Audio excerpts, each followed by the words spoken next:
Bonjour à toutes et à tous et bienvenue pour ce 34e épisode du Pixels Café. C'est Ante qui va vous présenter cet épisode et je suis en compagnie d'Andreos. Salut. De Tomario. Salut. Merci. Et de FCBat. Salut l'équipe. Et aujourd'hui j'aimerais qu'on parle de la nostalgie.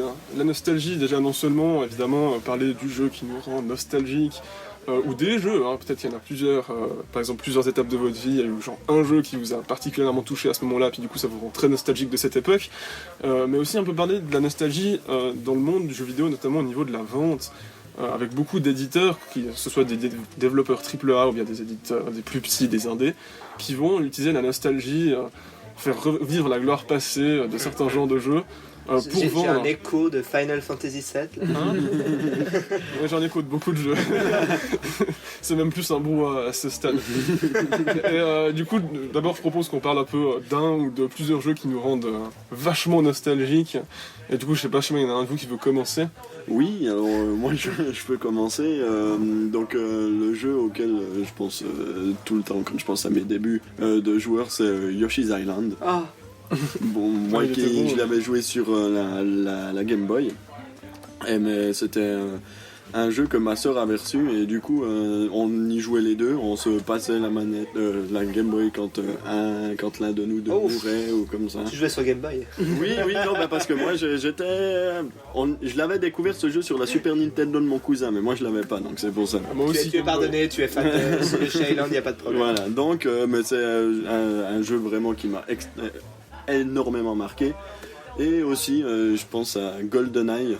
Ah ouais. Sur 64 exactement, avec mon meilleur ami de l'époque. Quand on était petit, on passait tous les mercredis après-midi, tous les après-midi après l'école, on passait sur ce jeu à faire tout péter avec les mines. On faisait des statues de mines, enfin voilà, juste à deux dans une map et puis on y passait tout l'après-midi. Faire stacker les mines, c'était incroyable, donc voilà, on s'amusait beaucoup. C'est parfait, je peux directement, c'était pas le premier jeu auquel je voulais parler, mais ça tombe parfaitement parce que... Tu parles à des jeux toi.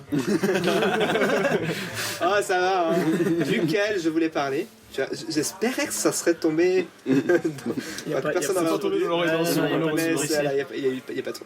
Bref, mais du coup, la suite spirituelle de GoldenEye, développée par les mêmes, ces excellentissimes de Scherer, Perfect Dark. Si vous n'avez pas joué à un Perfect Dark, c'est un chef-d'œuvre, sachez-le. Et bref, au-delà de ça, au-delà du fait que l'histoire est géniale et tout, le mode multijoueur était incroyable. Et puis j'avais aussi un pote, un très très bon ami, avec qui on passait, mais on ne dormait presque plus. On se couchait à 5h du matin après s'être fait des centaines et des centaines de parties. On avait même développé des techniques de jeu. On avait découpé un carton au format de ma télé pour le mettre au milieu pour pouvoir jouer en écran splitté sans se voir. Voilà, ça c'était vraiment un super bon souvenir. Et chaque fois que je repense à Perfect Dark, je repense à tous les... On avait inventé littéralement des modes de jeu qui n'étaient pas dans le jeu. Enfin voilà, c'était génial. Et puis, sinon, si je dois vraiment parler du premier jeu auquel je pense, auquel je pense quand on parle de nostalgie, ça sera tout simplement, c'est pas le premier jeu que j'ai eu, mais presque, le Super Mario Bros 3, parce que c'est vraiment le jeu que j'ai le plus joué avec ma première console, vers l'âge de 4-5 ans. Il est vieux. Il est vieux. Très vieux. Très vieux. Non, voilà, mais ouais, ça, je l'ai tellement fait ce jeu, je l'ai tellement torché, je l'ai refait avec des potes, sans des potes, les gens qui me disent j'ai jamais joué, je fais parfait, on va faire une partie maintenant, tu verras. Et ça me rappelle autant les souvenirs de mon enfance que de ma première console, que de mon premier jeu de plateforme, mon premier jeu Nintendo, enfin bref, c'est ma Madeleine de Proust à moi. Voilà. Alors moi je vais même pas réussir à en balancer que un, mais il y a vraiment ce truc familier avec la génération de la Nintendo 64. Moi j'avais la Nintendo 64 et mon voisin qui était aussi un peu mon seul pote, on avait à peine commencé l'école, on sortait pas beaucoup quand on avait 5-6 ans, du coup c'était vraiment le type avec qui je passais tout mon temps à jouer dehors. Quand il faisait moche, on allait soit chez moi jouer à la 64, soit chez lui jouer à la PlayStation 1. Et donc là c'est vraiment la nostalgie des deux côtés, mais je repense à mes premières expériences de jeux solo avec Mario 64, Ocarina of Time, les jeux Pokémon sur Game Boy. Autant quand j'allais jouer chez lui à Crash Team Racing ou à Spyro ou à Tony Hawk, enfin vraiment tous ces jeux-là, c'est vraiment plus une ambiance. Et j'ai pas beaucoup l'occasion de rejouer à ces jeux-là. Mais j'aime bien parce qu'il y a pas mal de gens que je suis sur YouTube qui utilisent ces musiques en fond des fois. Et ça, c'est vraiment un truc, c'est débile, hein, mais ça me fout des frissons des fois, c'est trop drôle. Et puis... Bon, tu nous disais offline, juste petite parenthèse, que Super Mario 64, pour toi, t'as jamais retrouvé cette expérience de jeu dans aucun jeu jusqu'à maintenant. Quoi. Exactement. Et puis alors, mais moi je deviens fou quand dans Mario Kart 8 ils refont la musique d'un vieux Mario Kart, ou quand dans Smash Bros il y a une musique de combat Pokémon qui est incroyable. Et ça m'est arrivé récemment de me faire un kiff et de taper sur YouTube son d'ouverture de PlayStation 1 et puis de l'écouter et d'avoir un orgasme auditif instantané. Enfin, et c'est vraiment, moi c'est par là que je reçois beaucoup de nostalgie, c'est temps en tout cas en tant que gamer. Ouais, alors il y a deux jeux donc on a déjà cité, c'est même les deux jeux qu'FCBat a cités, alors moi c'est aussi deux jeux très nostalgiques, notamment pour ce qui est de Yoshi's Island, moi aussi je l'avais sur Game Boy, et moi je le partageais pas avec ma soeur mais avec mon frère jumeau. Et en fait on faisait à peu près le même système, lorsque tu meurs on se passe la console, etc. Et c'était vraiment beaucoup de chouettes souvenirs, c'est un excellent jeu que j'ai dû finir une bonne quinzaine de fois. GoldenEye, alors ça c'est drôle parce que alors c'est même assez récent en fait plutôt, enfin assez récent par rapport à la Nintendo 64. Je devais être quelque chose comme vers la 8-9ème à peu près. Et je m'étais fait un super pote qui avait que la Nintendo 64 chez lui. Et on ne jouait. Ouais, c'est ça. Et on ne jouait qu'à GoldenEye 64 chez lui. On a fait les missions solo, on a fait le multijoueur. On se marrait, on a passé des heures à jouer à ce jeu. Et du coup, moi, GoldenEye 64, c'est toujours un jeu qui me rappelle ses souvenirs partagés avec la personne qui est actuellement mon meilleur ami. Donc du coup, forcément, il y a une connexion avec ce jeu. Et puis, alors par contre, au niveau expérience solo, je dois dire que le jeu qui me rend le plus... Enfin, j'en ai deux. Les deux sont sur PlayStation 2, vu que c'était à peu près la première console que j'ai eue. J'ai eu la PlayStation 1, mais je devais avoir 2 ans, donc bon... C'est pas comme si j'arrivais déjà jeune. Voilà. Merci. merci de me rappeler. Les générations se croisent. Voilà. Mais alors en fait, le premier ce serait Jak and Daxter, le tout premier. Ouais, ça devait probablement être un des premiers jeux auxquels j'ai joué. Et pour moi ça reste... je sais pas pourquoi d'ailleurs, parce que c'est pas forcément non plus le meilleur jeu de tous les temps, il y en a clairement des qui sont meilleurs, d'ailleurs Jak 3 je le trouve bien meilleur que le premier, mais le premier aura toujours cette place spéciale dans mon cœur, l'univers... le Daxter qui est juste trop drôle chaque fois qu'on meurt et puis qui se fout de nous, etc. Tout plein de petits détails qui pour moi, enfin chaque fois que je rentends par exemple la musique du menu, moi je me dis allez bon, j'ai dû sécher ce jeu, mais c'est le jeu que j'ai le plus terminé, j'ai dû le finir une 50aine de fois. Je le connais par cœur. Maintenant que je le fais, maintenant je fais 7 piles d'énergie parce qu'elle est facile à prendre, et puis je m'amuse un peu à la speedrun. Non mais vraiment, c'est vraiment un jeu que j'en peux plus, quoi. Absolument fan. Et puis, un autre jeu que j'ai un peu plus pu redécouvrir récemment, c'est Rayman 3. Il est cool, Rayman. Voilà, moi je l'avais vu sur PlayStation 2, et bon sang. Non seulement, en plus, ce qui est vachement drôle, c'est que je comprenais pas les blagues quand j'étais jeune. Et en plus, je l'ai redécouvert cet hiver. Je l'ai acheté sur PC, sur GOG.com, qui est juste génial. C'est Good Old Games, puis en gros, ils proposent des jeux qui datent de la PlayStation 2 et comme ça, puis on peut y rejouer sur notre PC, et c'est tellement bon. Et puis les blagues. Mais voir chez Zelda, chez Jésus. Voilà, ce genre de blague j'avais compris parce que évidemment j'avais pas de console Nintendo, j'étais très jeune, donc du coup va voir chez Zelda si j'y suis. Alors ça, aucune idée quand j'étais gamin, mais maintenant je comprends, puis ça me fait bien rire. Le gars qui lit le manuel et puis qui se fout des développeurs du jeu, ça fait... Est-ce que tu as vu la parodie de Half-Life quand tu arrives dans l'un des derniers niveaux du jeu? J'ai pas encore eu l'occasion de le finir. C'est pas un spoil, mais dans l'un des derniers niveaux du jeu, t'as une petite voix off qui fait à peu près exactement la même intro que dans le premier Half-Life. Ah d'accord, mais j'ai pas joué au premier Half-Life, donc je suis pas sûr que j'aurai la référence.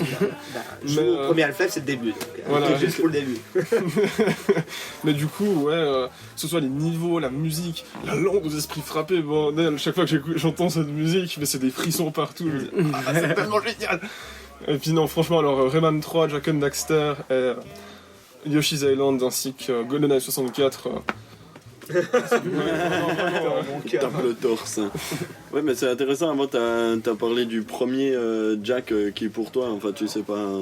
Enfin, apparemment, vu que le 3 est meilleur, enfin, moi. Oui, le 3 est meilleur. Voilà, mais oui, je voulais dire que c'est marrant parce que moi aussi, il y a quelques séries où, comme ça, le premier opus, même si je sais que peut-être qualitativement, il est moins bon. Parce qu'il est un peu plus vieux, le gameplay a évolué, s'est amélioré avant. Mais après, t'as quand même une expérience et puis un souvenir assez incroyable. Enfin, je pense au premier Witcher qui, pour moi, qui reste incroyable. Enfin, même si le 3 est excellent aussi, et aussi le premier Mass Effect, alors que les suites ont vraiment amélioré le gameplay, le rythme, mais les premiers, il y a un jeu qui crée l'esprit. Ouais, exactement. Ça, tu découvres un univers, c'est la première fois que tu le vois, donc c'est encore plus marquant, je pense. Puis même si des fois ensuite tu retournes sur le jeu, puis tu te dis même bon sang, comment est-ce que j'ai pu y jouer quand j'étais jeune, j'arrive plus à y jouer maintenant. Ça m'arrive avec la série des Drivers. Que j'aime bien aussi, moi, je les avais, alors j'avais les jeux PlayStation 1, mais bon, ça tournait sur PlayStation 2, donc j'y jouais sur la PS2, et les Drivers aussi, j'ai passé des heures et des heures dessus, et maintenant, une fois je me suis dit, ouais, allez, je branche ma PS2, et puis j'y rejoue un peu, et j'arrivais plus à jouer au jeu, je me disais, purée, mais comment est-ce que je jouais à ça? Alors que pourtant, d'habitude, c'est plutôt l'inverse, dès que je reprends la manette sur un jeu auquel j'ai plus rejoué depuis des années, d'un coup j'ai tout de suite tout qui revient, et puis des fois je joue même bien mieux parce que j'ai l'expérience, etc. Alors que il y a certains vieux jeux, notamment que ce soit notamment ceux qui étaient sortis sur PlayStation 1, des fois dès que je les reprends en main, je me dis oh bon sang, mais comment j'ai pu terminer ce jeu quand j'étais jeune? Et des fois tu te rends compte qu'ils sont super moches aussi. Oui, aussi. Ça c'est aussi un truc. C'est pour ça que d'ailleurs, comme je disais, ça passe beaucoup par l'auditif, parce que des fois, tu peux pas y rejouer à ces machins. Enfin, bah si, tu vois, mais dans tes souvenirs, c'était vachement mieux. Ouais, c'est ça. Dans tes souvenirs, c'était le plus beau jeu du monde. Ouais, il est pas mal. C'est un personnage, là. C'est quoi cet amas de polygones? Mais quel est ce polygone? Mais c'est pour ça que ça marche bien. Comme tu disais, qu'ils l'utilisent maintenant comme argument de vente, la nostalgie. C'est ça, ouais, maintenant elle est vachement utilisée comme argument de vente. Notamment dans la scène indé, il y a tout plein de jeux qui disent oui, alors on va refaire un jeu. Voilà. Dans le mauvais, on a Mighty Number 9 qui dit on va refaire un Megaman et tout le monde a craché sur ce jeu. Ce que je trouve assez drôle au final, pas par rapport à Mighty Number 9, mais je trouve drôle toujours de voir à quel point les développeurs indépendants, ou en tout cas les joueurs de jeux indépendants, s'amusent à cracher, apprécient à cracher sur les jeux AAA, alors que à peu près tous les jeux indépendants, ou presque, sont à la base basés sur un effet nostalgique d'un vieux jeu, ou en tout cas reprennent une idée de gameplay ou un truc comme ça. C'est ça, ouais. Sur Kickstarter aussi. Bon, ce jeu a été Kickstarté, j'en ai oublié le nom, mais c'est un jeu qui dit on va refaire un Castlevania. Du coup, je crois qu'il a reçu plusieurs millions carrément pour être. Ouais, j'en ai entendu parler aussi. C'est un peu dangereux comme. Oui, c'est toujours assez dangereux Kickstarter et ce genre de choses. Moi j'ai un exemple très récent en plus parce qu'il est sorti officiellement. Jusque là il était en early access sur Steam, mais c'est un jeu qui s'appelle Poi. Et en fait son argument de vente principal, c'est littéralement dans la première phrase de la description du jeu sur Steam, c'est revivez les bons vieux platformers 3D à la Mario 64, Crash Bandicoot, etc. Alors franchement le jeu est très très bon, mais de nouveau là il se le cachait même pas, c'était pas genre juste ouais c'est un jeu de plateforme 3D, c'est revivez les instants passés. Et un exemple chez les plus gros développeurs, dernièrement on a eu Resident Evil 7. Je voulais en parler. Mais alors je te laisse en parler, mais je dis juste Resident Evil 7, ils ont dit on va revenir à l'horreur, parce que c'est vrai que le 5 et le 6 c'était plus tant de enfin c'était même plus du tout de l'horreur. C'était surtout très mauvais. Alors moi je défendrais encore le 6 non. sur certains aspects. Mais tu peux mettre. Ne digressons pas, mais enfin bref, et puis on a aussi alors comme ça, Mario qui défend Jurassic World. je le défendrais aussi. C'est un truc de nostalgie, pardon. Voilà, c'est aussi un truc de nostalgie. Bref. Et puis dernièrement il y a eu le Nintendo Direct, la Nintendo Switch, et ils ont annoncé qu'en automne-hiver de cette année, il y aurait Ultra Street Fighter 2.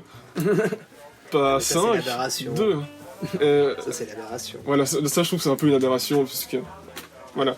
Mais aussi, typiquement, Nintendo, pardon, je te laisse pas Nintendo, qu'est-ce qu'ils ont leur console virtuelle, tout ce qu'ils proposent, c'est des anciens jeux, en tout cas en majorité. C'est le principe d'une console virtuelle. Hein. Ouais. Enfin, chez Nintendo, en tout cas, c'est le principe de la console Chez virtuelle. Nintendo, la nostalgie, c'est Voilà, c'est grand. Ils sont à fond là-dessus, c'est vrai. Du coup, t'as Mario, Oui, non, mais Ça je bouillonne. ne voulais pas t'interrompre. non, bah ouais, alors, je voulais parler de... J'aurais bien voulu t'interrompre justement pour ça, parce qu'il y a un moment donné où t'as parlé de Mighty No. 9 et puis d'autres jeux dans ce style-là. Un jeu qui a l'air de bien se profiler, qui est passé Gold, je crois, cette semaine. Qui se base totalement sur la nostalgie, et puis c'est même pas caché une seule seconde, c'est Yooka-Laylee. Ah, mais bien sûr. Qui sort tout bientôt. Si jamais vous connaissez pas Yooka-Laylee, c'est les mêmes, enfin c'est les anciens de chez Rare qui ont créé Banjo et Kazooie et qui refont un jeu, mais qui est vraiment un pur copier-coller de Banjo et Kazooie, mais ça a l'air à la fois nostalgique et en même temps original dans le sens où, enfin, et puis au pire. C'est ce que je dis à chaque fois qu'on parle de ce jeu, c'est au pire, même si c'est un copier-coller de Banjo Kazooie, mince quoi, ça fait genre 20 ans qu'on n'a pas eu de Banjo Kazooie, on peut se permettre d'en avoir un maintenant. Mais bref, voilà, ça c'est une de mes grandes attentes, il n'est pas encore sorti à l'heure où on vous parle. On peut déjà le précommander. Je l'ai déjà précommandé, ne t'inquiète pas. Pourquoi je me pose encore Pas la sur question. Nintendo Switch malheureusement, même s'il va sortir, mais je l'ai précommandé sur PS4 je crois, bref, peu importe. Et puis l'autre, justement, toujours sur PS4, c'est justement le Resident Evil 7.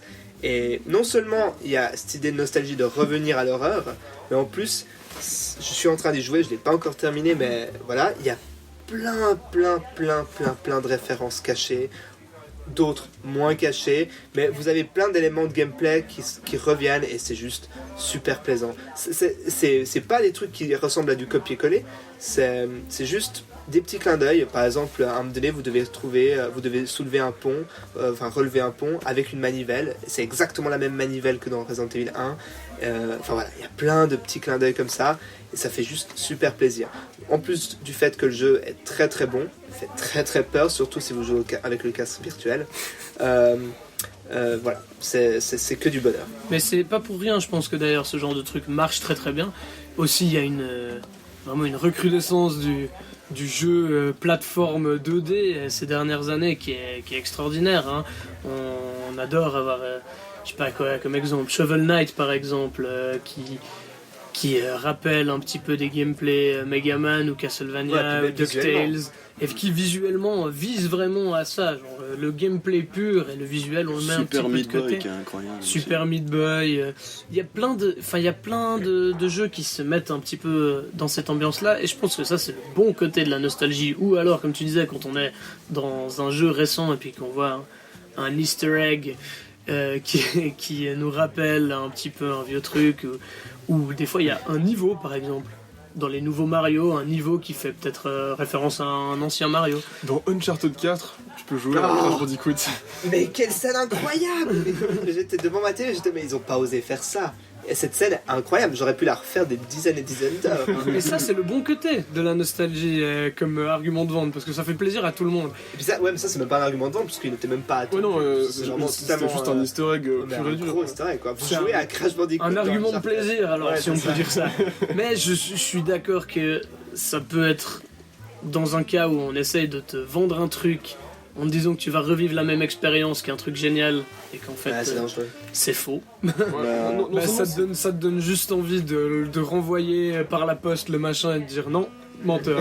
Et ça, c'est relou, ouais. Ouais, d'autant plus que même si jamais, que ce soit au niveau du gameplay ou peut-être du visuel, ça ressemble au truc passé, moi souvent je retrouve pas cette étincelle en fait qui fait que je suis nostalgique envers certains jeux.